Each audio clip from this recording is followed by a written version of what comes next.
SABC News, independent and impartial. From an African perspective. Thank you, Anele. As countries in the world are looking at ways and means of getting back on their feet in terms of normalcy in the advent of COVID-19, governments are coming to rescue of their citizens. The Zambian media has been seen to be left out of struggling alone without any hope, and all calls seem to have fallen on deaf ears. But our Zambia correspondent, Arthur Davis Skopo, knows that from the recent happenings that something could be cooking somewhere. Here's a report from Lusaka. The effects of COVID-19 have not spared any sector in any venture in the world.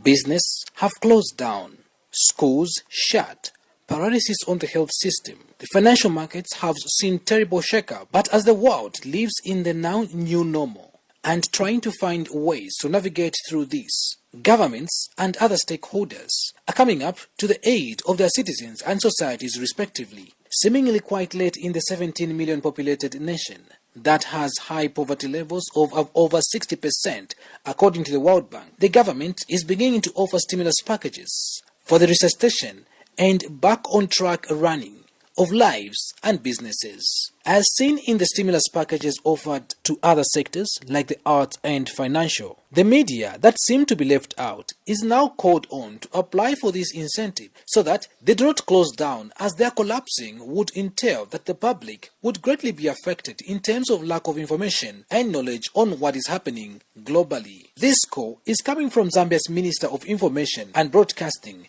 Dora Silea. Wilson Pundamali, who is Cloud FM radio manager and editor-in-chief, welcomes the move, but has these concerns. The liquidity problems that the country is facing, because it's dispensing a lot of money, even when there is very little that is being generated through the tax revenue. There's very little income that is coming in because there are very few goods that are coming in because in other countries production has halted. So instead of applying for stimulus packages in terms of cash, what they can do is that they can waive some of the fees that we pay, okay? Like the monies that we pay to the Independent Broadcasting Authority, the licenses, we waive this much for the next year. Maybe you won't pay so that you have the little money that you have in your accounts, use them to sustain the media houses. Instead of now putting some more money to create further liquidity problems, what the government can do is to say away some of our taxes. General Manager at Solezi FM Radio, Vesa Kenamina Katongo, welcomes the move and also has this to note.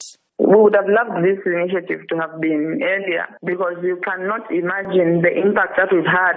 So it's been very tricky running an organization where funds are very scanty, because other organizations that are largely affected, who are our clients, have had to pull out, and we have had to re-strategize and see how best we can survive amidst COVID-19.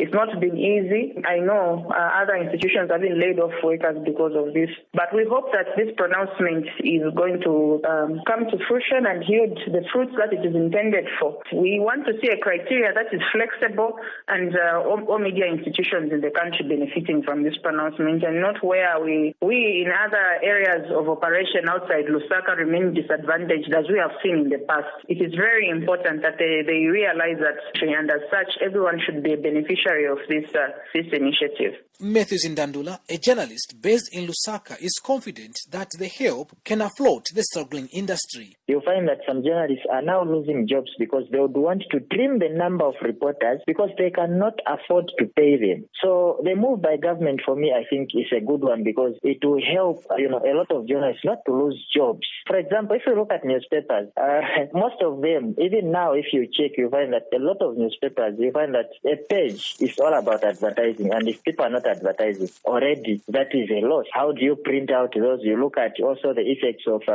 electricity. And the Media Institute of Southern Africa, MISA Zambia chapter, through chairperson Helen Mwale, calls on government to look at other avenues such as waiving off procurement of media equipment in addition to the stimulus packages. All in all, the media in Zambia will count the decision but hopes it will be done soon and in a fair manner.